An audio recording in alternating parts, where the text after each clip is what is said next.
From Peoria, VideoMax Limited presents Midstate Magazine with your hosts, Christina Colosimo and Brett Lemon. The news with Jennifer French and Nosheen Farista and the Midstate News Team. Sports with Daniel Shore and Landon Battle.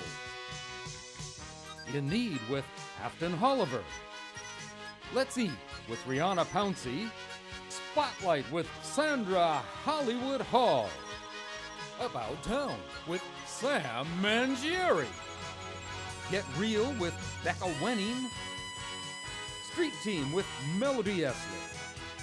And State of the Arts with Ambria Hill. And now, from America's friendliest city, Midstate Magazine with your hosts, Christina and Brett. Take it away, kids. Welcome back to another week of Midstate Magazine. As always, I'm Brett Lemick. And I'm Christina Colosimo. And it is fall. Autumn is here. It is. Officially. You know, I was just sitting here and thinking how much I really want to clean this place up. I'm going to be honest with you. I actually need it. This is assistance for me because, you know, being a host, I'm just not too bright. So they throw pumpkins on the set. I know it's about Halloween time. Okay. They throw leaves on the set. It's about fall. Okay, all right. That's the only way I know. So please don't clear it up. Because other than, so then when we were talking about Thanksgiving, there's just going to be a big turkey on the set. Just a dead turkey. So you're aware of the situation. I think I got in trouble last show for talking about, like, killing animals or something like that. I don't think I'll talk about dead turkeys just yet. We'll save that for the Thanksgiving episode. But it's fall. I mean, like, it's a transition from summer to winter. I'm trying not to get... Thank you, meteorologist Brett. I'm trying not to get rid of the summer, the sandals. But the fashion, you know what? We'll talk about later the fashion. You can tell me if you like this scarf. Oh, okay. We'll see. We'll talk about that. But right. First, why don't we go to news with Jennifer and Nosheen. Thank you, Christina and Brett. I'm Jennifer French. And I'm Nosheen Farista. Thanks for joining us this evening. The Tri-County Schools avoided making the dropout factory list provided by Johns Hopkins University. The list is a compilation of the 582 schools in the nation who have graduated with a graduation rate of 60% or less. Illinois had 55 high schools on the list. The highest concentration graduation rates is this low tends to be in big cities or high poverty rural areas in the South and Southwest. Peoria has come down with a fever, dance fever. Bradley University opened its doors to people who have been bitten by the boogie bug. Salsa dancing lessons were available for only $10 to anyone who wanted to learn some fancy footwork. The lessons were given by a professional instructor named Berfran Kochgirl, who had been teaching salsa for about 10 years. Next spring, Bradley hopes to bring back the dance instructor for another 5 weeks of Dance Mania. So be ready. These students learn salsa, merengue, bachata, and a little bit of swing to make their experience a lot of fun. The class works by demonstrating moves and building on what students have learned from the previous weeks. The instructor has the students practice with a one-on-one partner and switch to another, so you might find yourself dancing with a salsa master. Melanie Pagan is one of the experienced dancers and acts as an assistant to the instructor.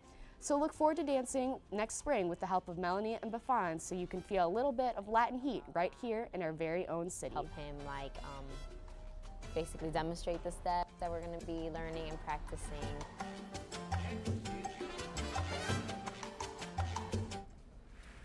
All television viewers are soon going to have to go digital. Bradley University professor David Lenny has more information on this new technology.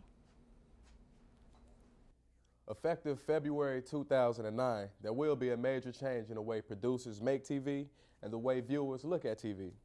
This major change that I speak of is the transfer from an analog signal to a digital signal, also known as high-def TV. I think the main reason is for frequency use. I think television as a whole uses a whole lot of the available RF and bandwidth that's available, and there's only so much there between audible sound and light. And television uses a huge amount of that, so part of what they wanted to do was with digital, you can move the stations closer together and be able to lop off the top of the frequency spectrum and use that for other things. Besides the actual image and picture being a lot clearer than the digital signal, there are plenty of benefits that comes along with the transformation to high-definition TV. Some benefits, though, may be more important to a broadcaster standpoint than it is of viewers. Well, one of the benefits is being able to multicast. A station can take and fit 6 channels in the space of just one channel. I think one of the biggest problems is that there's a lot of misinformation out there. There's a lot of salesmen at large chains and stuff like that that just don't know what they're talking about, that are selling people on equipment that does not do what they expected to do. So if you still don't have a high-def TV, you may want to think twice before buying one. All of the analog transmissions are going to stop, but cable TV, I think, is going to remain the same. There's going to be coupons out that will allow you to buy black boxes that will convert from off-air digital transmissions to go into an older TV. So, I mean, you know, there's solutions out there that don't involve spending $10,000 on a new TV. For Midstate Magazine, I'm Landon Battles. Local artist Michael Adams has a true gift in his oil paintings. Midstate Magazine's Brad Snook has more. Some people express themselves through music, others through the written word. Artist Michael Adams chooses a paintbrush and a canvas. I started painting, I worked on one painting for like 2 years. Back in 2003, I started on one painting. It took me forever to get, because I started off, illustrating. That was my thing. I drew. Born and raised in Peoria, Adams has always shown a talent for painting. So it wasn't that I sold a lot of pieces. It was that it was 1 or 2 people that talked to me and said, you're good at something and you need to keep doing it, because there was a lot of other things that I could have been doing negative.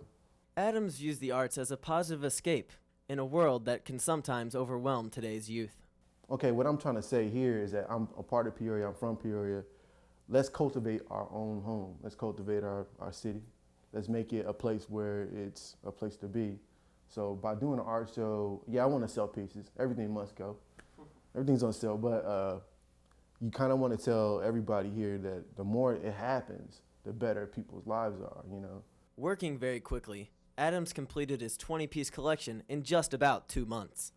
I put a lot of thought into it, so definitely I want people to think, but I want people to have something good to put in their living room or good to put in their house or whatever. For Midstate Magazine, I'm Brad Snook. Thanks, Brad. And now we go to Dr. Pitts with his career tip of the week. Let's talk today about talking, specifically job interviews. We say that a resume is crucial. You've got to get somebody to look at you on paper. Well, once they do that, the next step is an interview. Now, most of the time we said you go from having maybe, if you're the employer, 50 resumes to look at to having 2 or 3 or 4. And you pick people you want to bring in for the interview. And the interview, yes, it's an interview. They're going to ask you tough questions, but also think about it as a conversation. It's your chance to talk with them. And what are they trying to figure out from the interview? Well, first, they want to verify things that you've indicated on your resume. Do you really know how to use the equipment, or have you embellished things a little bit? We hope not. What else do they want? They may ask you about tough decision-making skills. And by the way, it doesn't matter whether the decision-making skill that you highlight comes specifically from a job in your field. They just want to know what's a tough problem or situation that you've encountered and how have you handled that, because that's an indicator of how you work under pressure, how mature you are, again, what kind of life experiences you have. So the interview then is a conversation. You're talking about yourself, but don't forget to let the other person talk a little bit about them. You also want to make sure that you have questions that you ask the employer, questions that will let them talk about themselves, and questions that will let them learn that you've done your research, your homework in preparing for the interview, because you want to talk about the company and you want them to talk about it as well. And now to Daniel Shore for sports. Thanks, Nasheen. In high school sports, Peoria hosted the cross-country state finals at Detweiler Park this weekend. The 5-time defending boys Class 3A champion York was dethroned Saturday by Neuqua Valley. Go Neuqua Valley, who won their first ever state title. As for local standouts, Limestone's Nick Holmes beat the competition in the Class 2A finals with a finish time of 14 minutes 21 seconds. Congrats to him. Quite an accomplishment. And in Bradley basketball, the Braves played their very last game in the Robertson Memorial Fieldhouse last Thursday night against St. Ambrose. They won 110-84, so ended on a good note. Tyrone Cole-Scott, a junior transfer student, scored 36 points for the Braves, had a nearly perfect game from the field, shooting 10 for 12 and 10 for 10 from the free throw line. Let's hope Tyrone and the rest of the Braves stay sharp throughout the rest of the season. Now we're going to take a look at some Bradley intramural flag football. The team from Williams Hall, 4th floor, took on Delta Upsilon's B-League team on a rather cold Wednesday evening last week. The game started out rather slowly from the combination of incomplete passes, cold temperatures of nearly 40 degrees. The game went back and forth between each team until the third set of downs when Alex Selenson of DU picked off the quarterback and brought it back for the first touchdown of the game. DU proceeded to get hot and didn't let off until the game was over. They provided clever passing plays and a shutdown defense that made the final score a shutout. Despite the score, it was a well-played game on both sides as Delta Upsilon defeated Williams 4 by a score of 28-0. And in this week's Do You Know approximately how many people hold hunting licenses? Probably not. The answer is nearly 100 million people. Not that big of a hunter, but we'll toss it back to Jennifer, who's been hunting for some weird stories. Thanks, Daniel. In this week's Oddly Enough, while the Leaning Tower of Pizza will always be the original tilted tower, there is a new entry for the world's most lopsided building. A church steeple in Surhusen was recently confirmed as the record holder, tipping at a 5.19-degree angle, whereas the Tower of Pisa only tips in at 3.9 degrees. The church itself was built in the mid-1200s, but the 90-foot tower was added in 1450. The reason for the leaning steeple arose from the inadequacy of the building materials for the add-on tower's foundation. The steeple slowly listed over to one side for years until attempts to cease the tower's shifting succeeded in 1996. The church is still in use for members and visitors alike. However, the parish can now count on a secular gathering as well. Gee, I wonder how you vacuum in a tilted building. Well, thanks for joining us this evening. I'm Jennifer French. I'm Nasheen Farishta. What angle do you think I tilt at? I'm Daniel Shore. Back to you, Christina and Brett. I don't know the answer to that question. Silly. And Jennifer, I love your haircut. I didn't tell her last week, but it's perfect for the fall. It's a great new look. I think that's a big trend right now, especially for women. I mean, what do you think about like mine? Maybe, but women. Should I bangs? I think women. Everybody was going for the whole little Victoria Beckham wedge. Maybe. You gotta tell me all about the fashion. Like, I don't know how to dress. Like, my mom doesn't dress me anymore. So I gotta decide for myself. I really Does this work? do like this. Okay, so I'm a big fan of this. How do you tie a scarf? You should know this, right? I mean, this is like. I guess there's different ways. You know, I was maybe actually. Just like this. I have a question right now for you. All right. I was watching on the fall fashion for 2008, like kind of like, you know, whatever, previews, different kinds of things. Yeah. What is the deal with skinny ties in men? Is that the cool thing to do now? No, not for me. Not big guys. Really? No. Because I was watching and I saw skinny ties on men, and I was like, oh, peeves. Let's go. They are in need of new ties. Okay. And actually, speaking of in need, why don't we go to In Need with After?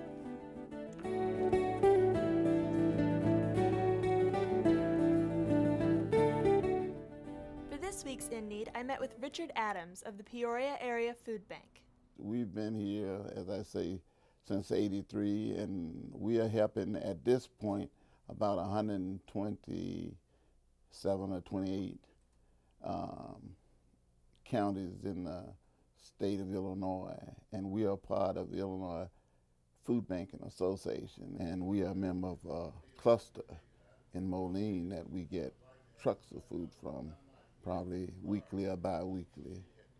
And the USDA food, they say we get 2 or 3 times a month. And all of that food is what we generate, and then we pass it back out to those counties that we have. And this is how we get to close to 1 million pounds a year. We have some local donors that donate funds into programs like this, but anytime a contribution can be given, some canathons can be generated from your local stores or your different organizations. It's helpful. We are acceptable to all donations, canned goods, meat products, non-perishable food. It's hard for us to handle perishable foods over short periods of time, so we like to think any donations of any kind is accepted to the food bank.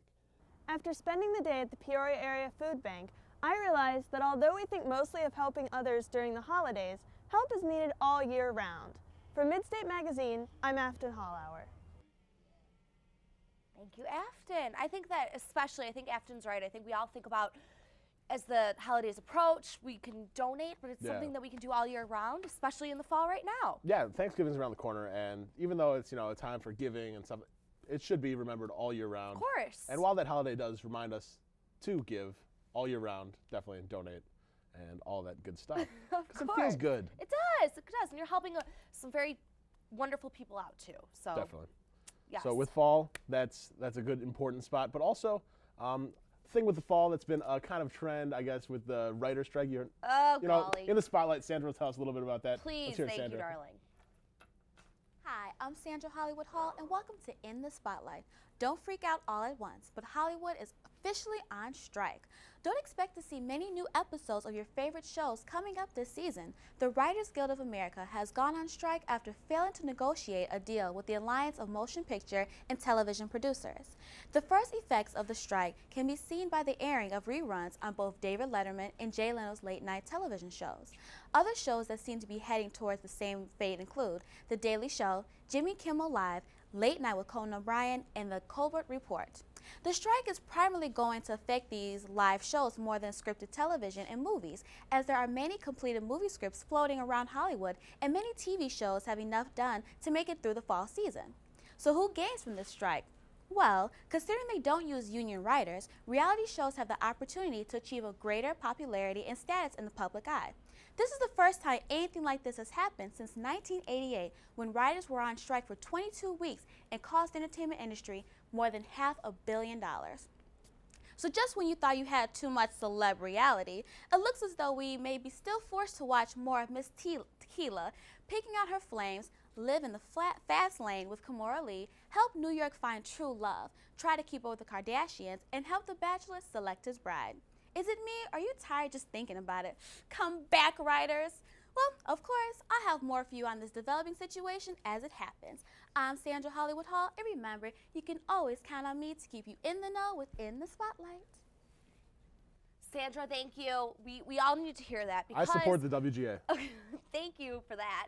But, however, here's my thing. Now, this week, so in 2 days, on Thursday, this is literally the last fully taped episode of The Office. And you and I are such big Office fans. Like, this is a big deal. And not only that, but I'm going to miss Michael Scott and Dwight. I know. And the thing that starts to scare me is when literally actors are on the picket line, and they're saying this week could be our season finale if the strike doesn't come to a close. I've even heard of writers, if the possibilities are not there, of them even telling what's going to happen. Like, just revealing information. Throwing it out just to ruin it for everyone. It's a possibility. Oh, my goodness. I don't want that to happen. Well, I know. But our best thoughts are with the WGA. Golly. Until then, why don't we go to movies and, excuse me, Becca, movies, get real. Love. And across the universe, the 60s is brought to life through the songs of the Beatles. Okay, what do you want to talk about next?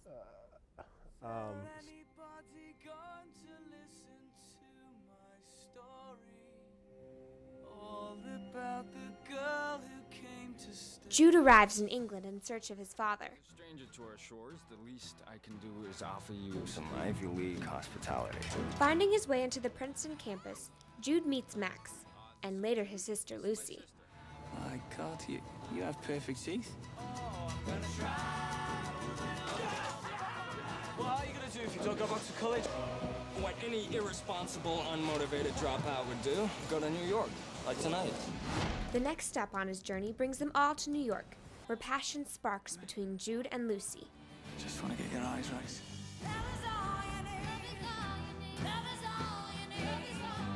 As blissful as you two are in the throes of young love, I got a date with Uncle Sam. But when Max is called for the draft, a change must be made. We're in the middle of a revolution, Jude. And what are you doing? Doodles and cartoons? Oh, I'm sorry I'm not the man with the megaphone, but this is what I do. This newly released film is a highly artistic work full of songs and symbolism, but I recommend you join Jude's adventure across the universe. For Get Real, I'm Becca Wenning. Becca, thank you for your input, because everybody kind of, this was a film that came out and there were a lot of mixed reviews. They didn't know how definitely. audiences would take it. I'm a big Beatles fan, so I'm hoping to see it eventually. Good movies coming out in the fall. Yes. Harvesting, we can't talk about fall and autumn without harvesting. I know. I have a funny story. Okay, here we go. I love Brett's stories. Go ahead, babe. My grandparents, they had pomegranates. They would harvest pomegranates in Vegas. Okay. That's where they lived. Okay. And we'd always go there and like build them scarecrows and fun stuff like that. And just as kids, we always would pick the pomegranates. And I was there one time and I picked their pomegranates. I picked all of them. I was the best pomegranate picker ever. Way to go, little Brett. Then my brother came and he wanted to pick pomegranates, but there were no pomegranates. And we were young, and so my grandpa was just like, oh, we'll just tape the pomegranates up there. He'll never notice. So they taped the pomegranates. My brother went out there, taped pomegranates off the branches. Had no idea. Had no idea. Didn't really register. There's my brother. Thank you. You're very smart. I'm so bad. Why don't we go to About Time with Sam?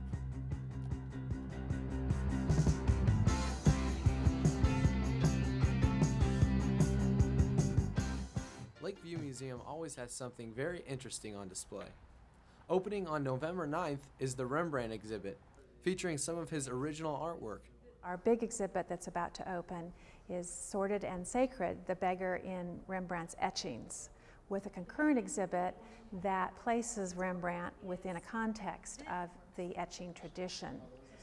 There are 290 known etchings of Rembrandt, 35 of which are on display here until February of 2008. Rembrandt is considered to be one of the greatest etchers of all time, and this exhibit shows you why. He used these in some ways too as studies. They were ways for him to study emotions, to study faces, that he would then use in larger works of art, including his paintings. If artwork doesn't interest you, then you can head over to the planetarium and catch a laser light show. It's a combination of laser visualization, laser images, sort of like a super duper spirograph in the sky, but then it can also do laser drawing, and it can morph the drawings. These laser shows can be seen on the weekends and feature the music of Pink Floyd and Led Zeppelin. Whether you're here to view these stunning pieces of artwork or to be overcome with the whirlwind of laser light confusion, Lakeview Museum is the place to be. For Midstate Magazine, I'm Sam Mangieri. Well, thank you, handsome Sam. He's just so cute. I could take a You have a crush on him. I know, I do. Shh. But that light show really looks cool. Yeah. With the lasers and everything. I'd go to it. Loves it. Now, okay, so I was complaining about the, the leaves and how I want to clean it up because I'm kind of OCD like that. Because you don't appreciate the leaves? You know what, though? I really do, I grew up in the Midwest. Did you grow up in the Midwest? Yeah, definitely. Okay, so we really do take for granted the fact that these trees, they're gorgeous. They're absolutely beautiful when they change. What's your favorite one? The orange, the yellows, the reds? I love the reds. The reds? I really do. I mean, I'm an orange fan. Are you? Yeah. Oh, they're just, any way you look at it, they're just so gorgeous. But I'm also a creative writing minor, so the trees are falling, they're dying, melancholy. Oh, golly. Yeah. Give me a break. I won't talk about that anymore. Why don't we go to the State of the Arts with Ambria? Thanks, Brent and Christina. Welcome to State of the Arts. I'm your host, Ambria Hill. Today we have the talented Brad Bullock, aka Blaze B, joining us to perform an original song. Hey Blaze, how's it going today? Pretty good, how about you? Great. So how long have you been rapping? This is my 6th year. 6 years, so what got you started? I went to a military school in Indiana. There I met a good friend of mine who our freshman year impressed me with a very long freestyle. And I felt a little unincluded, so I decided to pick up a pen and paper. So do you freestyle also, or do you just write? You freestyle? I freestyle, but I mostly write, but freestyling is pretty fun. It's good practice. So where do you usually perform? Anywhere I can. Mostly I've done stuff around Peoria area, at Bradley's campus, of course. I've done stuff in Chicago, Milwaukee, Cincinnati, and have a trip down to the Bahamas this summer. Okay. That'll be big. So do you have any big plans in the future, like working with any big names or trying to break into the industry? I've got a lot of plans as far as making it. I just want to have this be a career for me, a good alternative for a career, if not the main source of income. My main goal is to tour internationally. Okay. So have you recorded any demos, or do you have any CDs floating around? I've got about 4 CDs that I'm selling right now. 5 includes my whole discography, but that's personal. It's low quality, first demo. Okay. So do you produce or do you just write strictly? I have produced and I plan on doing it in the future, but right now I'm just focusing on the rap part. All right, so let's hear your original piece. For sure. All right.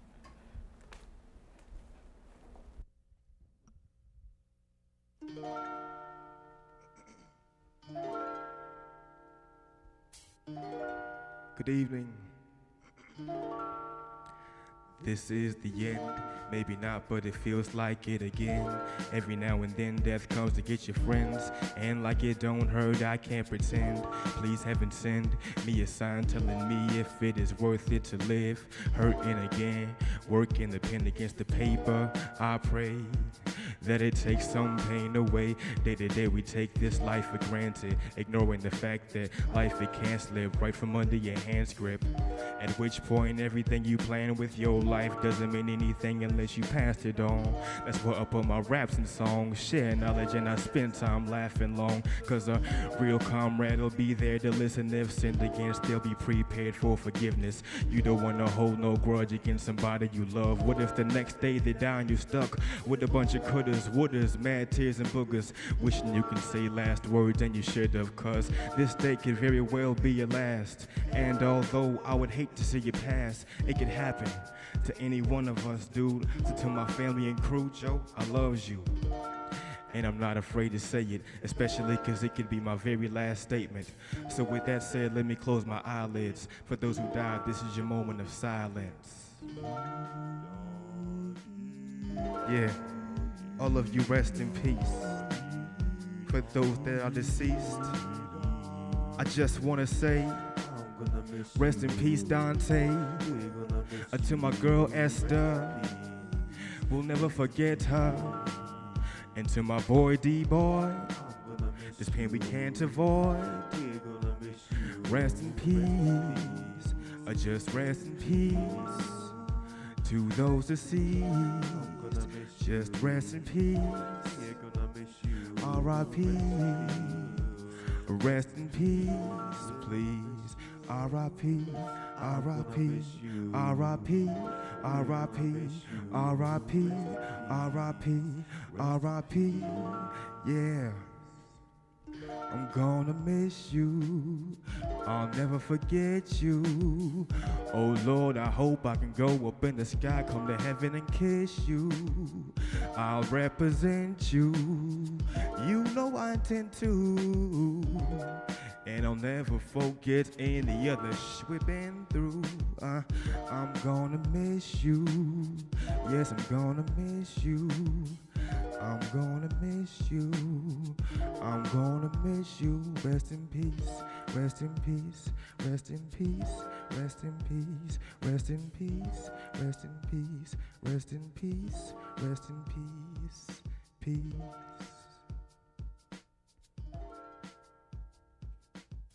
Great. That's it for this edition of State of the Arts. I'm your host, Ambria Hill. Back to you guys. That's fabulous. I'll just get my groove on. Fabulous. Before we go on, I have to say that people need to email us because I really want something to read, and I am literate. So if you'd just like to email us, I would love to hear something. Some good stuff we've been doing, some improvements we could do. Yes, of ideas. Course. Little constructive criticism. If you don't like the leaves on our set. Right. Well, it is fall. You know what, though? I know. I'm glad for the fall, and I really am doing this. Next weekend, I'm going to go apple picking. Ooh. And then I'm going to make some applesauce. I better be invited. God, I'm so excited. Have you ever made applesauce before? Never. Oh, it's going to be my first time. Perfect for the fall. I will go apple picking because I'm tall and I could reach those. Delicious. That's why I love the fall. I know. Everything about the fall I love.